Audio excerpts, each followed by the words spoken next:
Hi, and welcome to the board wrap-up for March 2014. Superintendent Dr. Pennington is with us today. We're going to talk about the Board of Education meeting that occurred during the month of March on the second Monday. But a lot of things going on within our education system that I thought we might talk about, Okay. Dr. Pennington. And I know one of the things that is first and foremost on your mind, especially with the spring break coming up, and then right after that, a very important day, the 31st of March, in the state of Oklahoma. School's going to be out, and I thought you may just want to take some time to explain all of that to our parents.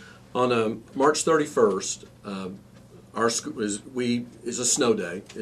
We changed our calendar to make that one of the days that if we don't use, that we let out school that day. And so March 31st is that date for us, and it also coincides with a rally that's being held in Oklahoma City for public education. And Phil, this is an important day, and I think it's important for really one main reason, and it's an opportunity for us, and by us I mean teachers, administrators, parents, community members, to change the discussion about public education in Oklahoma. We've been through really, and not just the last 3 years, but really about the last 7 or 8 years, a lot of decisions about how our schools operate, what we do with students, how we evaluate, all those kinds of things. Decisions that used to be made at the local level have been taken over by Oklahoma City. And the state of Oklahoma has a very important role to play in education, and I don't want to make it sound like that every education decision should only be made at the local level, because there are important things that the state needs to do. I mean, the state needs to guarantee, as best they can, that our students are being offered a quality education program at the local level. But the history of the United States is, and that's not to say that ours is the only way to do it, but the way we've always done it here is that state governments have kind of painted broad pictures, and they've left it up to local school districts to fill those in. And it's been a system that's worked pretty good for us. But what's happened is we've seen more and more of those education decisions taken away and shifted to Oklahoma City. So we need to change that. The idea from my perspective is that those of us who are concerned about public education go to the Capitol, and by rallying, we let the legislature know that there is a different view than maybe what they've been told. I'll give you a couple examples. Third grade retention. Legislature was told 3 years ago when they passed this law that the public wants an end to social promotion. Well, first of all, I would have argued that we don't socially promote anyway. I mean, we in this district and across the state, schools have always retained kids for various reasons. But the broad picture is that we have all these students, and they don't read on grade level. If they don't read on grade level by the end of the third grade, the chances of them reading on grade level later on are very difficult. So let's hold them back in the third grade until they read on grade level. And that, people hear that and they kind of go, well, yeah, that's a good idea. We're going to hold kids back. Well, but then as you think about it, it kind of unravels a little bit. First of all, how long are you going to hold them in the third grade? I mean, are we really willing, and is this what the public wants? Do we want a rule that says, or a law that says, that until you read at a certain level, whatever that level is determined by the state, that you're not going on to the next grade level, and you may stay there till you're 18 years old? We require you to stay in school till you're 18. You stay in the third grade. Well, we know that that's not going to happen. Nobody thinks that's a good idea. Okay.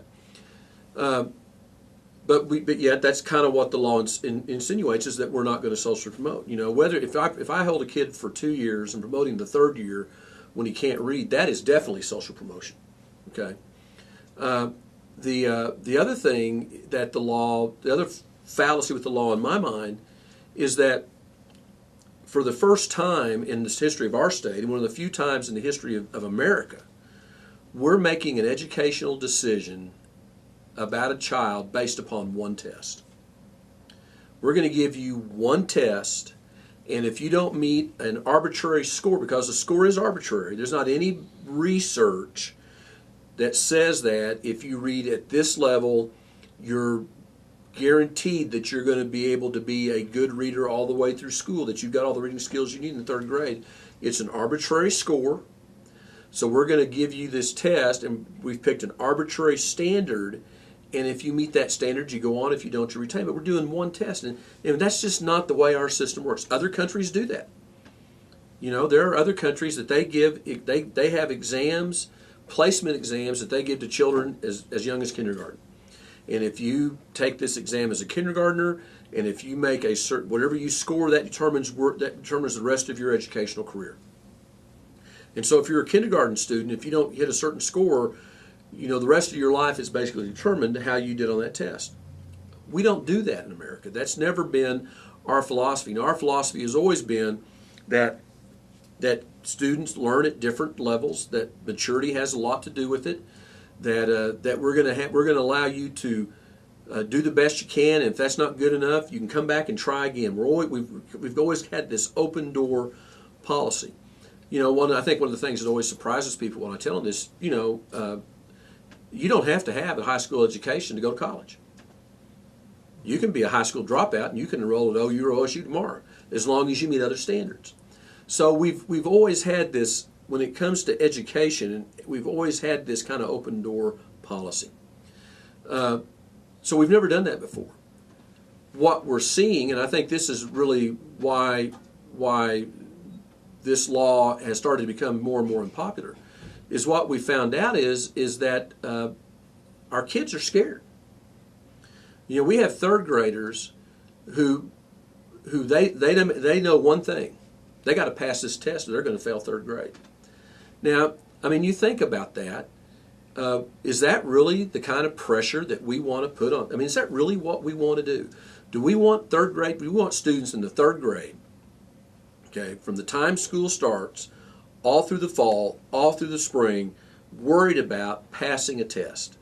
Is that what we want for our children? And I think the answer is a resounding no. We don't want that. We don't want that kind of pressure on our kids. So, but that's an example. The legislature was told, oh, we've got to do this. It's a great idea. It's worked somewhere else, and it'll improve reading so much. Well, you know, again, if you really look at the research, the example of this is Florida, and they talk a lot about Florida, and I think there was an article in the Tulsa paper today that shows, you know, reading rates in Florida and what they were before they put in the third grade retention law and what they are now. But what they don't tell you in those stories is that in addition to the third grade retention law, Florida also passed a reading initiative that they put $160 million more into their schools to just focus on early childhood reading. Well, we wouldn't have to have $160 million in Oklahoma, but I promise you, if you gave us $60 million and it went only into early childhood literacy programs, it would make a difference in reading rates in the state. Again, in this state, we like to say that money doesn't matter, but I'm sure that everything I know of that's important in most areas of life, that money plays a big role. So that's one example. And one reason why we're rallying is to rally against this third grade retention law and encourage the legislature, if they don't change it, at least modify it so that they restore some authority back to local schools and parents. That's the other part of the law. It completely takes parents out of the equation. The way the law is written right now, as a parent, even if you don't agree with that retention, it doesn't matter. And really the purpose of the law was to take parents out. You know, we talk in this state about parent rights and parent choice, but it's interesting to me that the most important decision that a parent should be able to participate, I'm not saying they should make it, but they ought to at least have a voice in, is whether or not their child is retained. And we've taken them completely out of that equation. And I think that's interesting that we've done that. And I don't think that when people think about it, and they think about, once they get past the soundbite that we're not going to socially promote, when they get past the soundbite and they see exactly what the policy requires, exactly how it works, then I kind of don't know that they support the bill. And the other thing is, what's even more ridiculous about this in my mind is that the standards the kids have to meet in order to pass the test is not even what we consider to be proficient. You know, it's in our testing we have 4 levels. We have unsatisfactory, limited knowledge, proficient, advanced. And what we've said is if you scored limited knowledge or better, then you can go on to the 4th grade.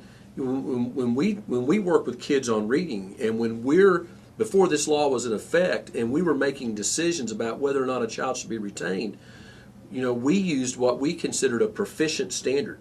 If we had students that were limited knowledge, those were the students that we had discussions with parents about retention. And then the other thing I think is important is to know, how did retention work before the law? Well, before the law was changed, we had a policy in this district that, especially around 3rd grade, really anywhere in any grade level, teachers were required to notify parents that your child might be retained, and here are the reasons why. It could be attendance. It could have been overall classroom performance. It could have been reading. It could have been math. It could have been something specific. But we notified parents of that. Then the district, our teachers provided interventions, which are specific programs to help students get where they need to be. And then at the end of the year, if a decision to retain was made, then that teacher made a recommendation to a committee with counselor, principal, and the teacher, and they discussed it. And then they brought the parent to that meeting, and they had a discussion, and this is where your child is academically, and this is why we think they need to be retained. And the parent had an opportunity to say, please don't retain my child, and here are the reasons why. Or maybe, yes, I see the same thing at home, and I think retention is necessary. If the committee made a recommendation that the parent didn't agree with, then the parent could appeal that decision to my office. And then my elementary curriculum director would meet with that parent, look at all the data, and then they would either side with the parent and say, well, I agree with you that retention is not in the best interest of this child, or they'd say, I'm sorry, I really think retention's in the best interest of the student. And then if the parent still didn't agree with that decision, then they could appeal that to the Board of Education, and the Board of Education was the final decision maker. I think that policy worked well.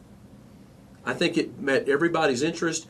It gave parents a chance to voice their opinion. It gave the professional educator to give their advice. What we learned through that process is what I know today is that retention doesn't work. And when you talk about why do you retain? You're retaining because you're wanting to see, it's not a punishment, it's to see some kind of academic improvement. But if we retained a child and we didn't have parental agreement on that or support, they didn't do any better. If parents don't agree, if they're not 100% behind you, they're not going to do better. And the same thing's going to happen with this 3rd grade retention law. The other issue is class size. Right now in this state, we are a lot more interested in reducing taxes than we are in reducing class size. Now our class sizes have grown exponentially since the recession hit in 2009. And the reason they're so high is because the legislature has not made a concentrated effort to restore the funding cuts that they made in 2009. Basically, what they did is the cuts that we received, they used that as an excuse to reduce the size of government statewide, to reduce state spending. Well, again, we all want government to spend as little money as they can, right? I mean, we all want that. Nobody wants to think that their state government or federal government is spending money unwisely or spending more money than they should. But at the same time, we have requirements that the state has placed on us. We have requirements the federal government has placed on us. It takes money to meet those requirements. And yet what we've done in this state for the last several years is we've kind of said, well, there's some requirements we want you to meet, some we don't, but we really don't want to fund anything we've told you have to do. And it's one thing when you get cut like that and there's an economic crisis, but our revenue as a state is back up to what it was before the recession. And yet we're still funding schools $200 million less than what we were then. And the reason for that is because our elected officials believe that most people in the state of Oklahoma support a tax cut more than they cut or than they want to see class size reduced. And that's not been my experience. When I talk to parents, when I talk to grandparents, when I talk to just average citizens, and they ask me, well, how, I've read that in Oklahoma class sizes are up. How big are your class sizes? Well, when I tell them I have elementary classrooms between 25 and 28, they're stunned. And why is that? Well, it's because we don't have the money. I mean, our budget is $2 million less than what it was in 2009. And we continue to cut staff because we have to cut staff because eventually we're going to run out of our savings account if we don't. And so that means class sizes go up. They go up at the elementary school, they go up all across the district because we are personnel driven, and the vast majority of our personnel are teachers. And so it'd be nice to say, well, we're going to cut budget, and we're going to cut administrators, and we're going to cut this and cut that, and we can do that, but you don't have a real significant effect on the budget until you cut the number of teachers that you have. Don't like that, but that's just the way the budget process works. And again, if you ask Oklahomans, would you like to have a tax cut? Yes. Would you rather have a tax cut, or would you rather have a quality education system with class sizes that are manageable and able to attract quality teachers? Overwhelmingly, they're going to say we want lower class sizes and we want quality teachers in our classrooms. Because Oklahomans recognize that to move our state forward, we have to have a quality public education system. So the rally is a chance for people to say, we're supportive of reducing class size before we're reducing taxes, especially when the average Oklahoman finds out that the tax cut they're going to get is about $25 a year. Okay, our teachers have not had a pay raise, a state-funded pay raise, in 7 years.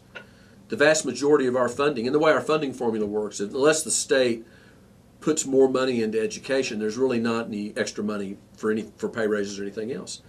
And so for 7 years, our folks haven't had a pay raise. Now, and that's 7 years. I'm not talking about just a cost of living pay raise. I'm talking about whatever money they have has not been enough to even meet cost of living increases. Now, things have been tough, obviously all across the country for the last few years. But when I meet with other business leaders in our city, and we talk about compensation, most of their people are at least getting cost of living increases. And our teachers haven't had that.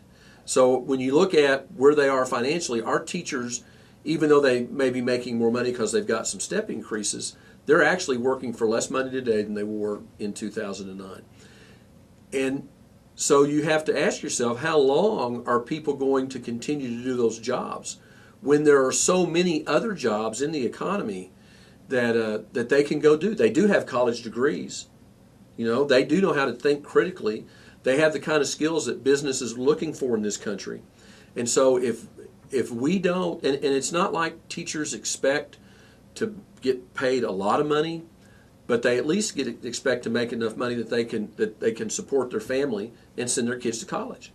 And if we can't provide that for them, they're going to find that someplace else, which is going to create even a greater teacher shortage than exists right now. So we've got some real serious issues in the state, and I think, again, we have to send a message that education is the most important thing we do. Now, we say that a lot. We're going to find out really on March 31st whether that's something that the citizens of the state really believe in, or if it's just lip service. And if it's just lip service, then that's all right. Then we need to go on down the road. March 31st, if you could, tell me how you think that day is going to go, because many have been to rallies, but not one with thousands and thousands and thousands of people there.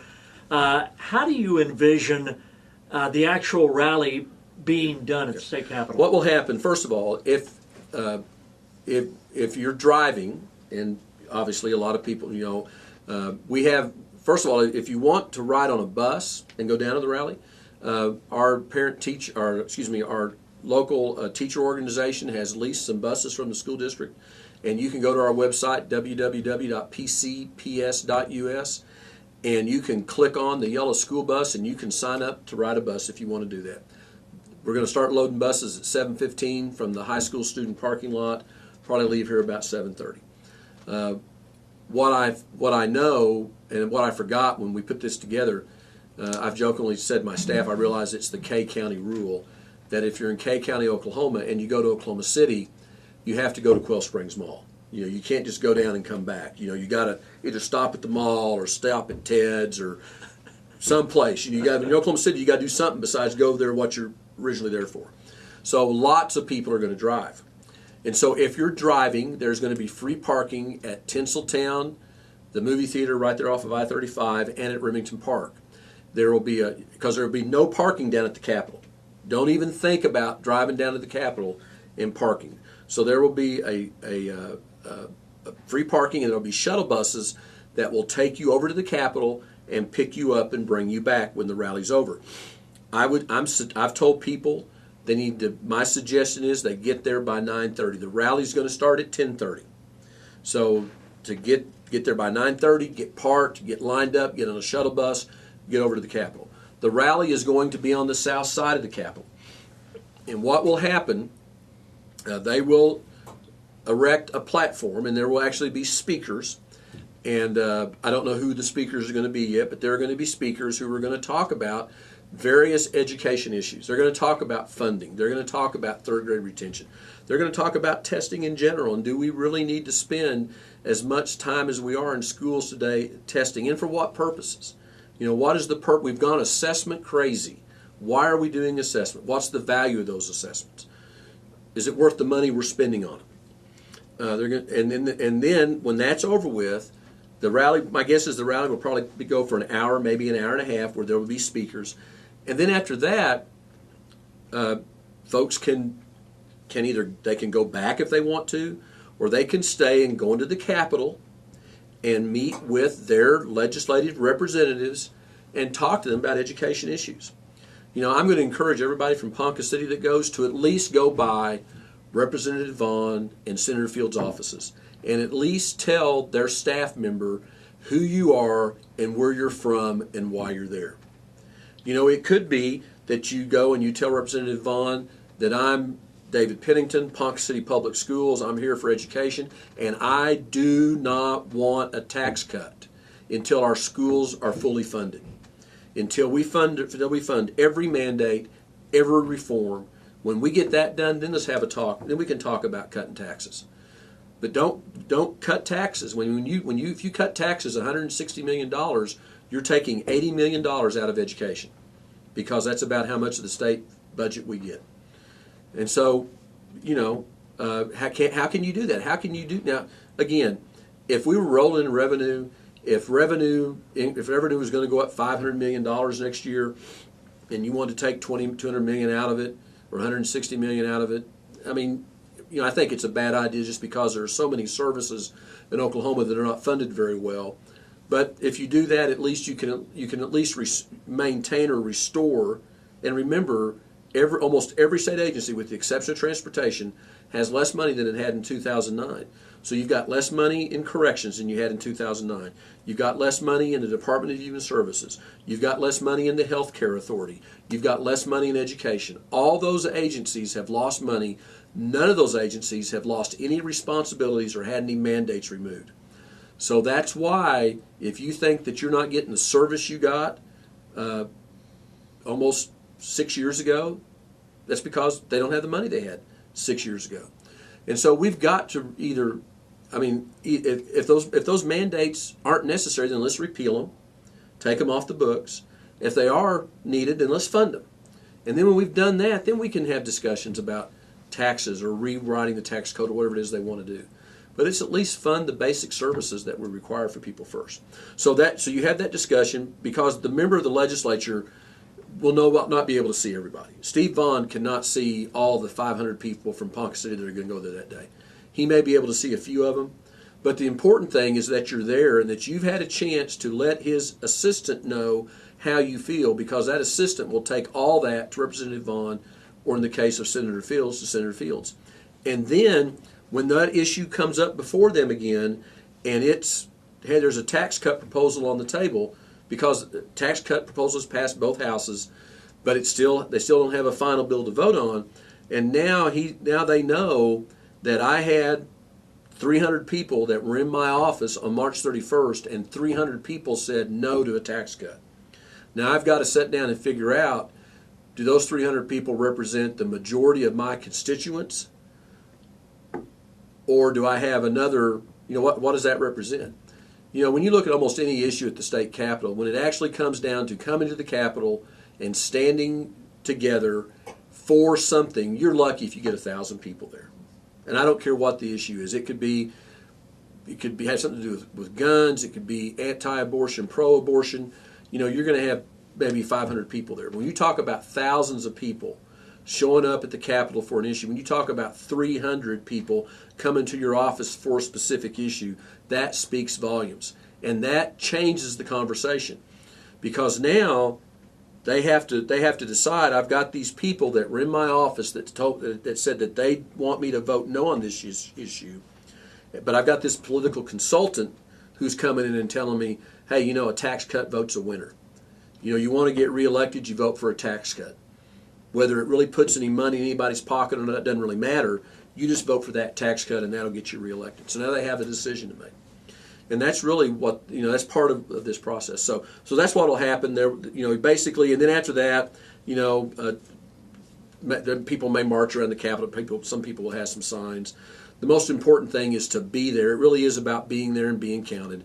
And then it's about taking time to go into the Capitol and visiting your representative senator's office before you get on the shuttle and go back. You need to go do a couple hours shopping at Quail Springs or come on back to Ponca City, whatever it is you're going to do. And for those that are riding down on a bus, it's only about a mile away from the state capitol where they'll be getting the transit buses and going over. It's just a short drive right there. Right. We're also going to have lunches available, and so for $3 you can purchase. If you ride the bus for for $3, you can purchase a lunch that Jeff Denton's putting together. It'll be fine, and we'll have a little sack lunch and head on home. Quickly, I know that you did have a board meeting in March, and I wanted you to highlight maybe a few things on that. Well, we had our audit, and which we get every year, and once again, we had a what we would consider to be a cleanup. I mean, auditors always try to find something, but the main thing is that our staff continues to do a great job of making sure that we're in compliance with state and federal regulations as it relates to how we not only spend taxpayer money, but how we account and keep records of that. And the auditor, when she met with the finance committee yesterday, was, I wish I would have recorded it and played it, because she was praised our staff a lot for what they do, and we really do work very hard here to make sure that we abide by all the rules and regulations on how we account for taxpayer dollars. So we were very proud of that. And then the other thing that happened and starts happening this time of year, where we start getting resignations from staff people, sometimes long-time employees who are going to retire. And one of the resignations the board accepted last night was the resignation of Pat Morris, who's our Director of Special Services. Pat's been with the district for over 20 years, and she's going to step down and retire and going to go play with grandkids and enjoy this next phase of life. Pat's going to be a big loss for us. And then the other announcement, it wasn't made at the board meeting last night, but that we're actually issuing a press release today, and that is that we're naming Thad Dilbeck the next principal at Poe High. And Kent Marshall announced his retirement earlier a couple of weeks ago, and we've decided that, rather than conducting a search and doing those kinds of things, we knew what we had in Thad. We think the high school's headed in the right direction. They've made lots of gains the last few years in reducing or increasing their graduation rate, getting more students high school diplomas, better jobs with doing a better job with interventions and those kinds of things. We think we're on the right track at the high school, and we think it's important we continue the path we're going down with a few tweaks. I mean, you always tweak things, and we hope that Thad will be in that job for a long time. Appreciate your time, Dr. Pennington, and we appreciate your time. Have a good spring break, and we'll see you next month with our Superintendent of Ponca City Public Schools, Dr. Pennington, on the Board Wrap-Up.